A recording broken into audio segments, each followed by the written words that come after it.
Good morning, everybody. Good morning, good morning. Hello to people other side the lectern as well. If you have headsets, please feel free to put them on now. I've been told there are other headsets available if you would like one. And also there is a volume monitor on the side of one of your ears that you can adjust if you feel like we're too loud or too quiet. Just getting the housekeeping out the way. Okay, thank you so much for joining us. Welcome to MPTS. Welcome to this session on YouTube.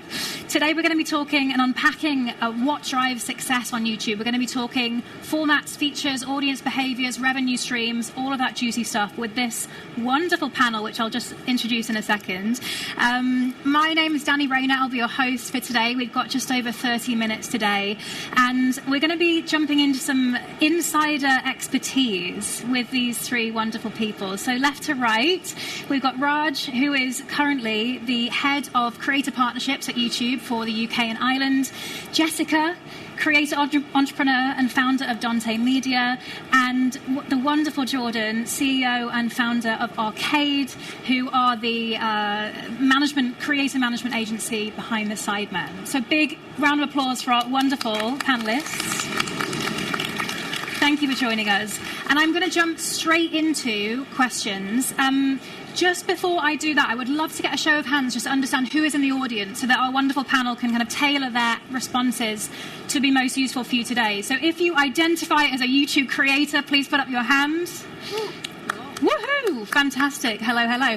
Maybe you are kind of an ancillary creator. Maybe you're on the production side. Fantastic. Maybe you work for a production company, a broadcaster. And anyone who's just curious about YouTube. We want to know more. Wonderful. Okay, we've got a really broad split.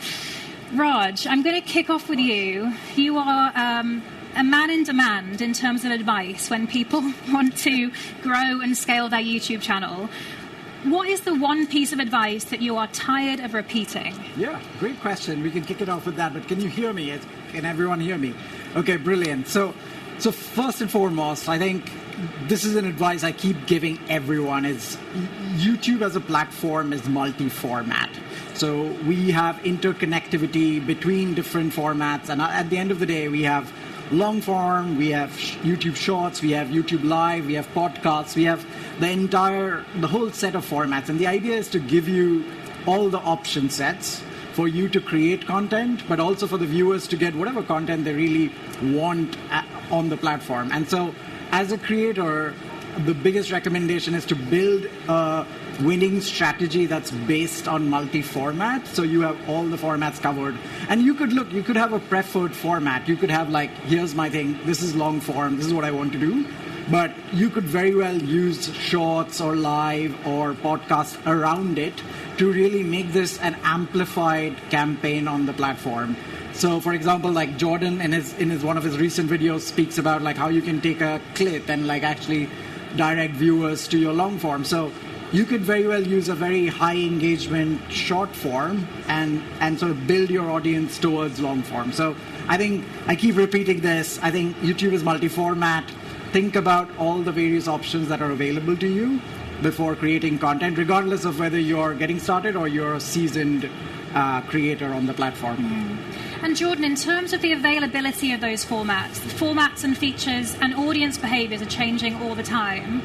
What do you think has changed most in the last 12 months that maybe creators haven't caught on to enough yet? Yeah, well, I think a lot of my time spent looking at how you can access community and access audience today when everyone is so burnt out and saturated by watching a million things all the time. And I think the idea of mindshare is the big thing that I tend to think of strategically. So I would almost look at the average person you're trying to reach, how many different things are they watching in the week today, and compare that maybe to 10 years ago. So 10 years ago, we probably only watched, I don't know, maybe 100, 200 things. Now it's probably 1,000 pieces of content or things in culture that you're engaging with in the course of your week. So I think as a creator, it's thinking, right, well, how can I take up as much of that slice as possible? And that means that no longer can you just do, as a lot of creators are stuck in at the moment, especially on YouTube on the long form side, if they're living in 2016 to 2020, they might only be doing one video a month. Maybe that's all that they can produce.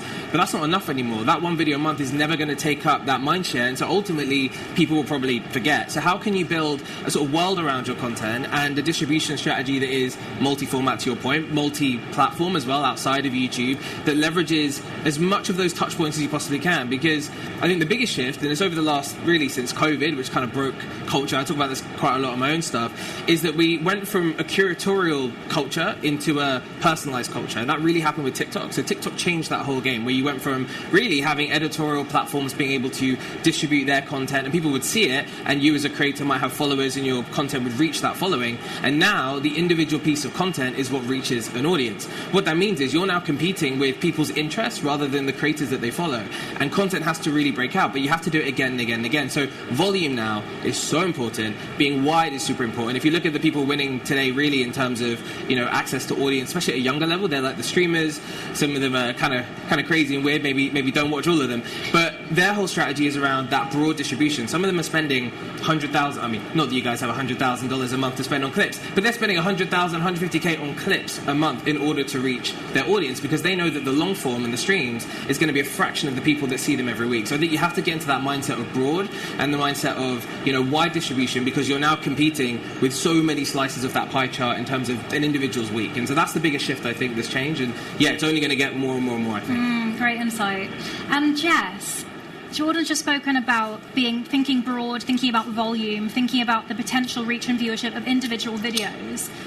I'm curious to get your perspective, given your experience across your YouTube ecosystem.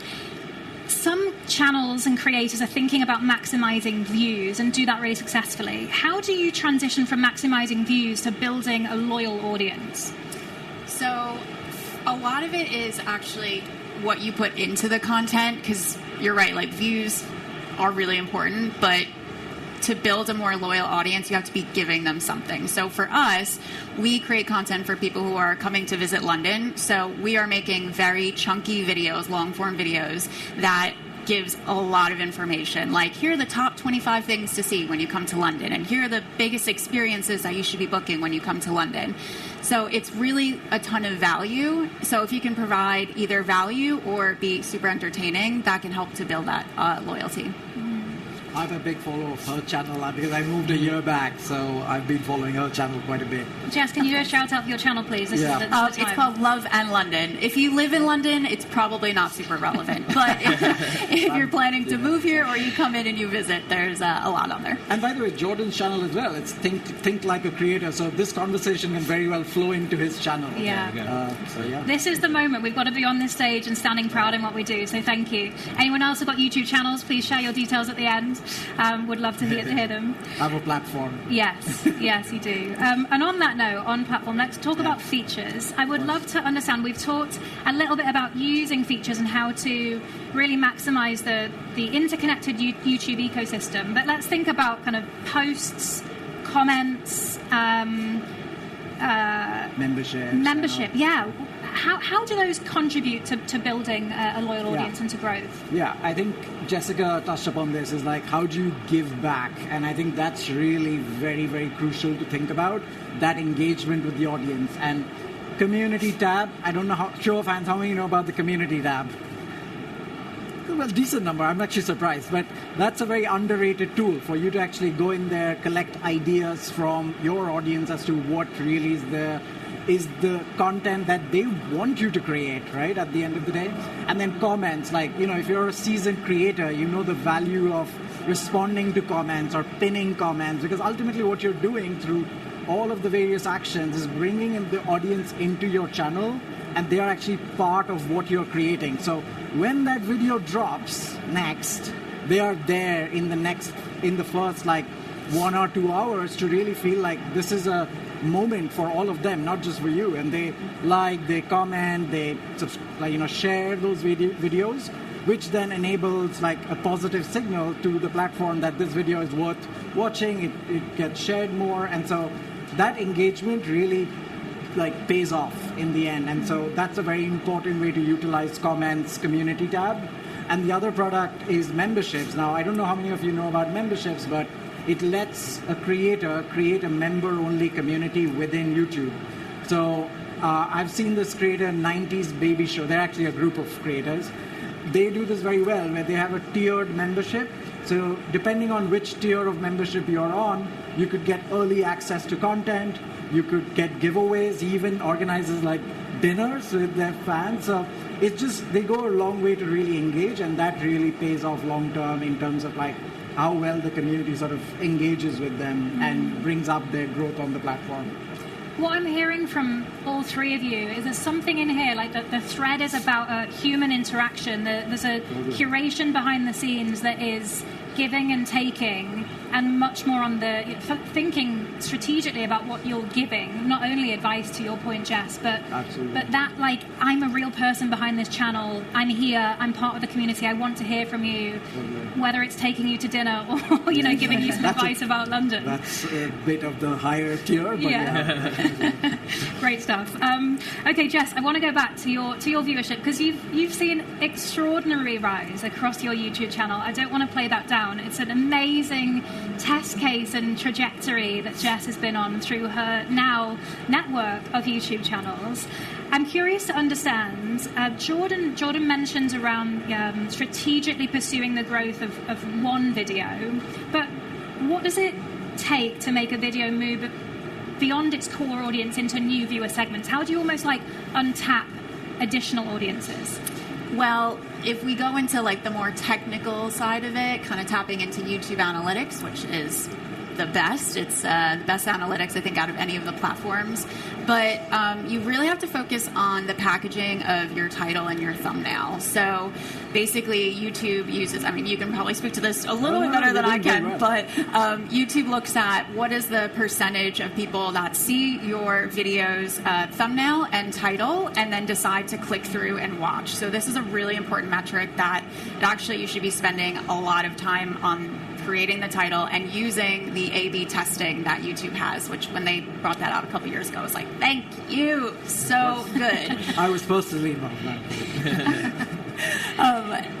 And then beyond that, because we need to get them onto the video, but then what's really important is making sure that they are watching through as far into the video as possible. So that's the retention. You want people to be watching at least 50% of the video.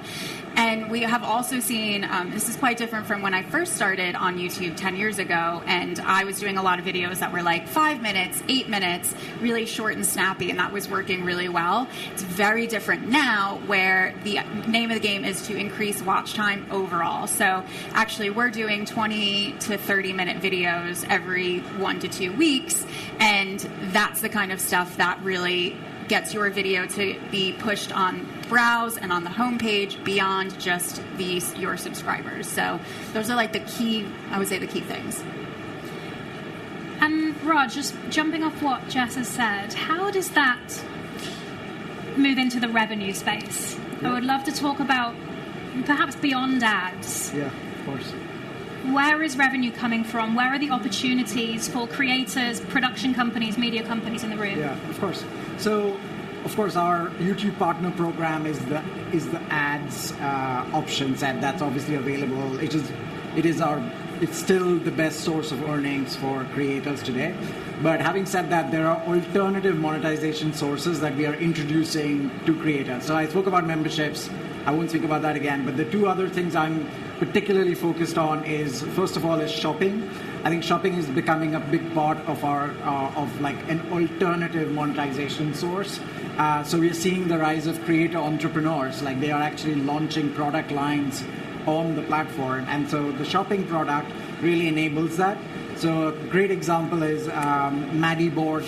She's one of our big like travel lifestyle creators. She launched her brand Pastel on YouTube Shopping. It's a group. It's packing cubes. It's very cool for travel, and so she sold out within hours.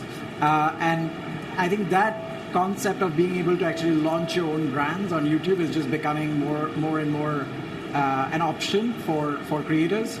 And also, we are bringing new capabilities to that very soon. So I think it's just going to become like a big source of earnings for creators. And then the other one is brand deals. It's no secret. Like, creators work with brands, and there might be brands in the room. Like I keep talking about it, we are trying to make the connection between brands and creators as easy as possible. Jordan's team obviously does a lot of that at a very big integrations and big deals, but we're also trying to make more deals available to more creators. So, for example, we have recently rebranded creator partnerships. It's actually a product which lets creators sign up, and then they'll actually be getting more brand deals from brands. So it's better for brands to discover more creators and bring more brand deals to them. So if they're creators, definitely sign up to creator partnerships. We recently announced it. So those two, I think, are my biggest focus areas to really sort of empower the creator economy beyond, obviously, our world-famous YouTube Partner Program. Thank you. But yeah, I'd love to also, throw it off to you both. Like, what alternative monetization is actually enabling you? Yeah, for sure. I mean, Jordan, you've got a lot of experience in this area in brand partnerships between brands and creators. So perhaps, where are the pitfalls? How do you ensure that you're maintaining trust with your audience when partnering with a brand? Yeah, well, look, I think it's the age-old challenge that all publishing experiences, which is that tussle between editorial and commercial. Anyone obviously working in publishing, as I'm sure some of you know that battle. I've spent most of my kind of formative kid years basically working in Vice and Lab Bible and these companies where that was my job, to wrestle that tension and find that kind of cultural sweet spot in the middle where you get the best for the brand but you also get the best for the audience, and that's the dream partnership. I think with creators it's hard to do it in the sense that a publisher almost has the expectation to advertise. Audiences expect that from your bigger institutions, whereas creators, and especially British creators, you never like to sell anything and always a bit shy about money. There isn't necessarily that expectation that you're always going to sell. So I think the best thing is when there is a genuine affinity, obviously, to the product and the brand, but also you've really spent time working with the brand to get that tussle right and not just let them push and do the thing that they will always do, which is want, brand spoken in the first 2 seconds and it to feel really cheesy and all of their terrible, often creative, which never feels right, which is why you need to wrestle it. So I always say to creators now, it's evolving into being more of a media company and almost having, even if it's an army of one, a bit of an agency mindset where you're saying, right, this is what's best for my audience, this is what's best for the brand. My role is to find that sweet spot and you have to trust me or don't work with me. And I think there needs to be that sense of, or sort of two-way, that the creator understands that there's a commercial aim, the brand needs to get something out of it, but you need to find the sweet spot and brands need to respect that. And I think as they're realizing that often the things that they push for kill engagement, they're terrible. I do some branders myself, and some of the stuff you get, some of the briefing docs, you'll know this all the time, right? It's just, it's not going to work, and then they're going to say, why did it not get any views? Or maybe because you strangled the creative and it's terrible. But anyway, I digress. One for another talk. It's finding the sweet spot, ultimately. That's the key. Thank you. Let it out. Yeah, I also want to say, in terms of letting it out, you co-author a brilliant Substack with Grace Andrews called Community Service. Yeah. If anyone isn't subscribed, I was being reminded as you were talking just then, there was actually the last edition was kind of on this topic in terms of brand collaboration. If you haven't subscribed, I just want to call out, it's an amazing weekly source of info that I love, so thank you for that. That's an interesting angle in terms of the brand collaboration, and also you mentioned something around the army of one, which, as we're talking, I'm thinking a lot about how do individual creators manage this. We're talking about shopping and monetization and jumping into different features and thinking multi-platform and thinking about brand collaborations. Jess, if you were to start today a new YouTube channel, let's kind of erase all the great insights that you've journeyed through. Someone is starting today, what do you prioritize first on your own?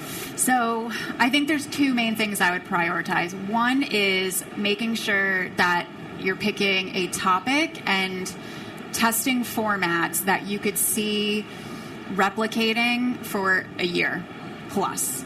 Because especially we're talking about, you have to make these, I call them chunky videos, these 20 plus minute videos. So this topic that you want to talk about and that this format that you want to try, is this something that you could replicate once a week for the next 52 weeks?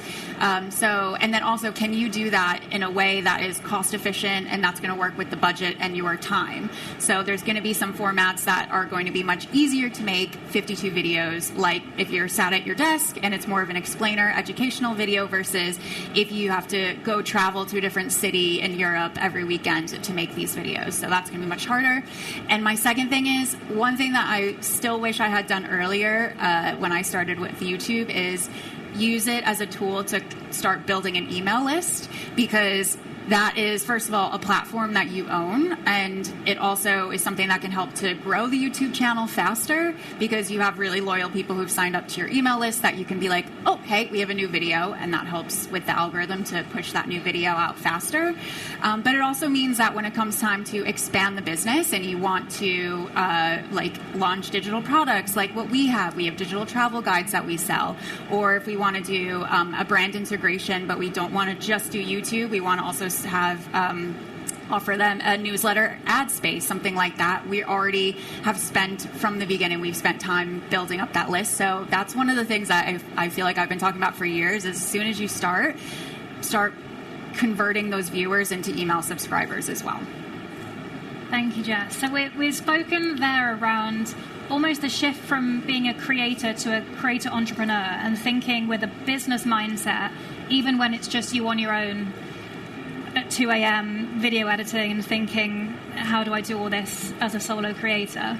Jordan, you've seen a lot of growth across your side of the business. I'm curious to understand what separates YouTube channels that are perhaps chasing views from YouTube channels or creators that become businesses. Is there anything that you can almost distinguish? When does that shift happen?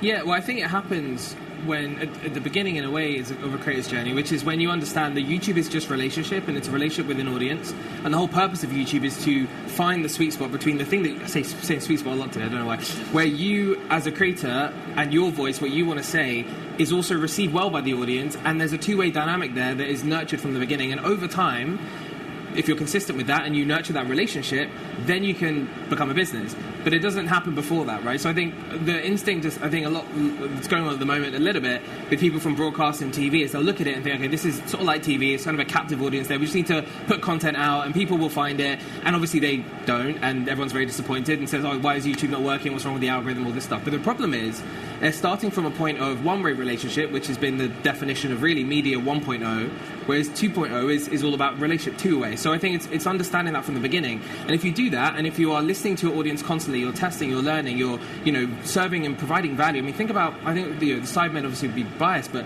they have served their audience for years and years and years and years for free. They've never asked for anything for so long, and they've been consistent with Sidemen Sunday since 2019. They haven't missed a single one, pretty much, and they've built an audience off the back of that across main channel, across second channel, third channel, where now they're getting over 2 billion views a year or whatever it is. They've got 130 million subscribers across everything, and they're reaching 50% of Gen Z in this country subscribe to them, right, on YouTube uniquely. Those numbers are huge because they've served and served and served and served, and then once you've done that over enough time, you have a core audience you can then turn into your paying customers for even greater value, but it's always built on that value and that relationship. So I think the mindset of I think it's wrong to go into YouTube thinking it's a money-making thing, thinking you're going to become rich off the back of it. The wealth that creators have is a product of the relationship that they've nurtured for a long time. So it's starting on that premise of relationship, and then you build up into business. But it takes a lot longer than people think. I mean, I would say it's a 10-year journey, right? YouTube, it's 10 years. Everyone I've worked with who's done well on YouTube has probably been grinding it for about 10 years. There are some exceptions, but I think somebody like Amelia de Moldenberg, who's I've worked with back in maybe her year 3 or 4, she popped 10 years. Sidemen, 10 years was really their peak. Go through the list. Mr. Beast, I mean, 450 videos, nothing happened, and then it starts to work, and now he's been going for probably about 10, 12 years. So it's a long journey, and you have to go into it based on, can I provide value to an audience and build a relationship with them over time, and then that becomes a business. But that's the starting point, I think. Those individual creators that were in the audience, who's been going for longer than 10 years? Any hands up? We've got one hand. I feel like we need to give you a round of applause, sir. Yeah, very good. Very good. Inspiration to us all. It's really interesting to hear you talk about the ongoing tenacity, and you mentioned Amelia there are some other great examples too, of people who are just keeping going with that business strategy in mind. And it is tough, right, when you're on your own and you're creating and you don't have that team that perhaps isn't building as you had envisioned over time. And funding as well, right? I mean, Amelia's a good example. She self-funded all the way through that early stage of Chicken Shop Day, and I remember it probably cost her like maybe $3-4 grand an episode that she was having to pay for. So she was having to work and do a Channel 4 documentary about Meghan Markle article or whatever it might be, have a brand campaign, in order to fund the episodes, and everything was building back into that investment. But still, not enough creators are willing to invest, and I think YouTube, everyone has to remember, you I'm sure know this, is a massive investment. It's either money or time, and either you can do it all, or you have to pay people to help and do it for you, whether it's editors, thumbnail designers, whether it's, strategists, whatever it might be. But it's an investment in time and money, probably both. So I think it's important going into it knowing you will have to dig in order for this to work over enough time. And those that do that get all the fruits, and that's the reward that everyone wants to see. But you have to be willing to play that long game and the investment. I think it's really important. Can I just add one other thing? Just like, first of all, the relationship bit is absolutely spot on. And I think just over the course of the years, like, there are people like Jordan and others who've come and like actually they share their thoughts and opinions and what strategy actually works more openly, and there are now like funding options available. So I think like hopefully it doesn't take all of you 10 years, but the idea is like the commitment to the cause is really important. There are formats like now which gives you a jump, like Shorts, which gives you a jump start, but I think like now you have people within the industry who kind of have done this before, so lean on them. Like Grace Andrews, who's going to speak later, she was with Diary of a CEO, really built up that channel, and now like she started her own thing, so she's obviously an expert in that space. So do lean on people like Jordan, Jessica, Grace to really understand, like maybe it won't be 10 years for you, maybe it'll be a little bit quicker. Grace is a good example of that. She's up to like 15k maybe on her own channel now. But exactly. I was from the beginning of that, she's grinded consistently. She said, when she left Diary, I'm never missing an upload on a Friday, and she just grinded it out every single week. She recorded all herself, but she invested the time more than the money in that sense, where she's filming. She has an editor who helps as well, but it's a very lean setup where it doesn't cost a lot, maybe under 100, 150 pounds maybe per video, but it's the consistency and the time. She spends hours and hours and hours a week on the vlog, and she says that is the biggest return on investment she's ever had. From 5,000 subscribers on YouTube, she'll get stopped and people will talk to her about that versus any of the content she posts on LinkedIn or any other platform. So it's worth it, but you have to dig in. Yeah. What I think is really interesting about Grace is this, how strategic she's been about when she's going to make investment. And so she brought on a video editor quite early on in the journey, where most creators might have thought, I want to get to a certain amount of subscribers, or I just want to see if this is going to work, or I'm going to get to my 20th video. She's like, do you know what? I'm locking in. I believe in the future of YouTube. I believe in my ability to grow on this platform. And she went quite soon. And then the video that she posted on Friday, she had like a bigger team, and she'd done like a graphics intro, and you can just see that slow and steady investment building. And I'm seeing more and more creators almost seeing that when they put that investment in, they get the return, and then you can almost see this joyful journey of like the willingness to spend more and spend more. Yeah. If you were going to start on YouTube today, Raj, do you have a YouTube have channel? Started, who knows? Do you have a channel I do yourself? have a channel. I'm not going to ask you to subscribe. Okay. It's not worth it yet. But go on. Are you going to bring on a video editor after this conversation? Yeah, I mean, that's a great question, by the way, just in general. I think, like, who do you hire? Yeah. Like, as your first, like, hire? Like, do you bring someone who's at a C level? Like, or is it an editor? I think, honestly, the choice is up to you. Like, what is the one thing that you really can do without you having to do it yourself? Like, and that's totally a personal choice. It could be editing. It could be, someone who handles your brand deals. It's someone who handles your commercial side of it. So you don't have to bring in someone who's like C-suite or a CMO right away.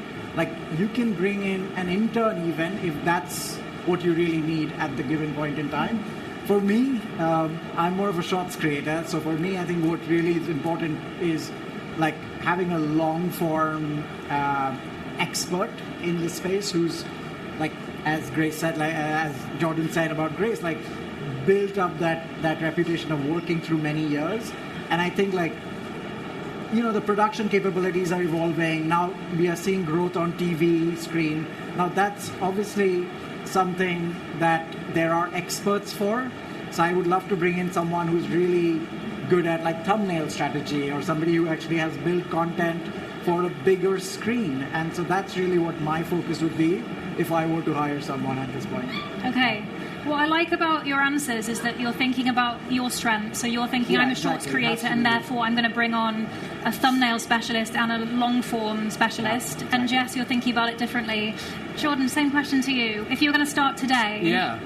I would say that until you found that intersection between you and what you want to be saying and what you believe in, and what the audience like from you, which is a humbling exercise, because often the things you want to talk about and the things you think are interesting, no one cares about, and it's not very good. Once you've got that yourself, and that's consistent, and there's clearly some response there, and that relationship started to build, and that can be done on short form, maybe even before long form, actually, because it's that essence, that sort of sense of what you want to say and how you want to get it across might not change really between short form and long. It might just be a different format. So get in the rhythm of doing that, get in the rhythm of get good, and it'll take you probably, I don't know, 6 months to a year to get decent, and you'll still probably suck. But again, Mr. Beast, 450 videos, he didn't complain, kept going, and now look at him. So I think you have to overcome not being good, learn how to be good, and you'll look back, you always want to be able to look back and go, what was that first video? But most people don't ever start, so they never get that opportunity. But if you do, and if you're a creator, you'll know that feeling of looking back and go, what was I doing? That was awful. But that shows that you've grown. And then I think when you're at a point where you can see where the response is and where that relationship can be built, then you start to nurture it and you build out. Obviously, it's really important to look at your budget. Like, are you willing to spend your money on it? It's fine if you don't. There are many people who don't, and they are fine, but then you have to put the time in, right? So it's a trade-off. Or maybe you have a job that is more, takes up most of your time. You don't have the free space to make content. That's also fine, but then you maybe need to backfill. So just be very honest about your resource, about your calendar. Can you keep up to a schedule? I think Grace's example again, she worked that around her week. It's a vlog, it's tracking what she's doing, so there's no sit-down production time necessarily. It's just following her as she's experiencing her career as an entrepreneur. So it works for her. So make it work for you, and then be consistent enough once you get that response to keep that going and going again. But I think I really believe there's no excuse, right? No one has an excuse to not start, and don't be put off. I know it can be overwhelming, and YouTube is as long as a piece of string. It's literally how big or how small. Some Sidemen Sundays cost, I don't know, $200,000 or whatever it might be, and some cost nothing. And that's the reality of YouTube. So it's being honest about all those different things, and then saying, well, I'd rather start and get going and see how it works and see where that response can be felt for nothing without spending a penny, versus being overwhelmed by it and then not doing anything at all. And I think, again, there's no excuse. It's a good example. It's a very random example. Don't judge me. It's a very random example of someone who's done this really, really well. No excuse. Okay, no, I don't think any people think I'm going to say this. Jacob Rees-Mogg. Okay? I wasn't expecting you to say that, I'll be honest. He has 150,000 subscribers. He posts a 10 to 15 minute video about whatever's going on politically in the news.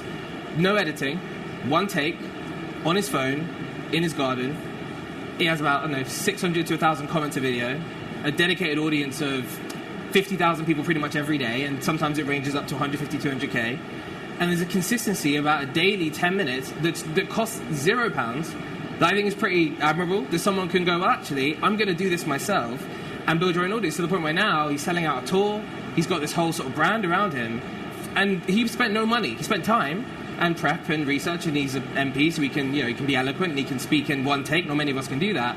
But it's a really good case study, I think, that goes to show that there's literally no excuse, because if Jacob Rees-Mogg can get to 150,000 subscribers and build a channel for no money, then most of us, I think, in this room can do something. Okay, so I think it's just, it doesn't have to be big, and I know it can be really overwhelming. It can also be really small and very cheap. Yeah.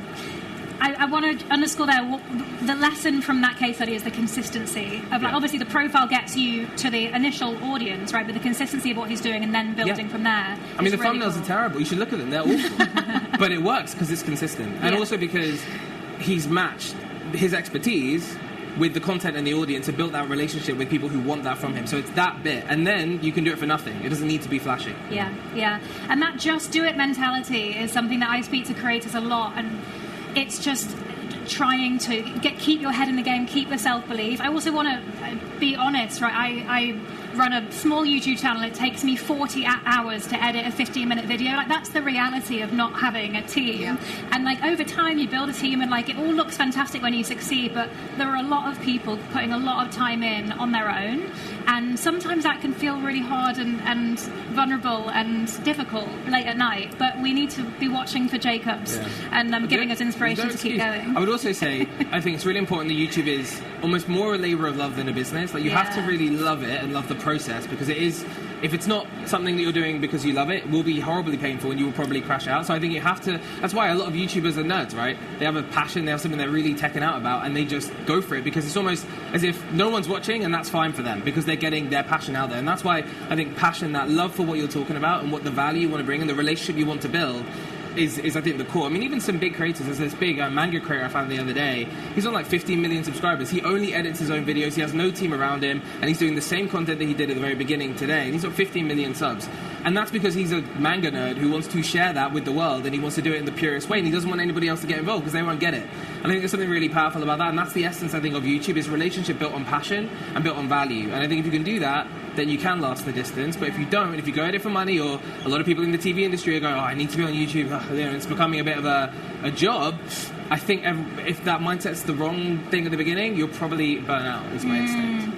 The passion of the human behind the platform. I love that. And the relationship. Yeah.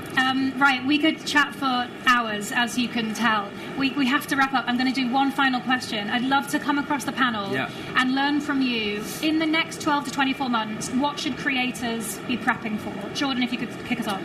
That's a great question. Prepping for...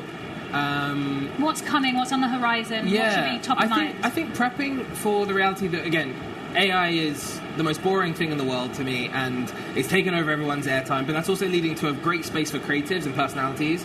So I would lean into that, actually. Lean into the fact that everyone's burnt out by trash, everyone's going back to analog, everyone's getting rid of the Apple Watches and getting Casios, whatever it might be. There's this pushback against slop and against the oversaturation of content and culture. How can you provide value within that and get going now? Now's a golden age for creators. Genuinely, I think it will become like the best era ever, because personalities and great talent will rise to the top. So I'd say start now in preparation for when that becomes too much for people and they just say, no, I need to find real, authentic people again. And also with that, just very quickly, that'll lead to a sort of, the premium will come down. So DIY, Jacob Rees-Mogg garden is going to become more attractive to some people as people get sick of hyper premium, hyper glossy AI overload. So it's a great opportunity, I think, right now. Brilliant. Jess, what about you? I mean, I was going to say the same thing. But I completely agree. It gives us creators a chance to rise above the AI slop and just make sure you have personality in the content that you're creating. And also, storytelling is still something, even in the age of AI, that people are going to really connect with. So anytime you can have your personal story in your content, or whatever the subject of what you're doing, if you can have some kind of human storytelling aspect, is still the thing that people are going to really connect with. So try to lean into that. Yeah, and I'd say something different. I would say creators like Jessica, Jordan have gone from like being just a talent to being the next gen studios. So I think they're entrepreneurs, they are building studios, and I think they're not in the fringes of the creative industries at all. They're at the epicenter of it, like sort of shaping the audience and consumption patterns. And so like very much so in the next 1 to 2 years, I expect that to evolve and that to accelerate, that more creators will become the studios, the next gen studios and media entrepreneurs. And that's just something I think the creators need to start thinking about, like building the business. We spoke about that at length, but I think like that's the real trend for the next 12 to 24 months. Thank you. Yep. Thank you so much. All right, the panel will be around for any last minute questions, but I just want to say a massive thank you to all three of you for being here today. Thank you so much. Thank you all.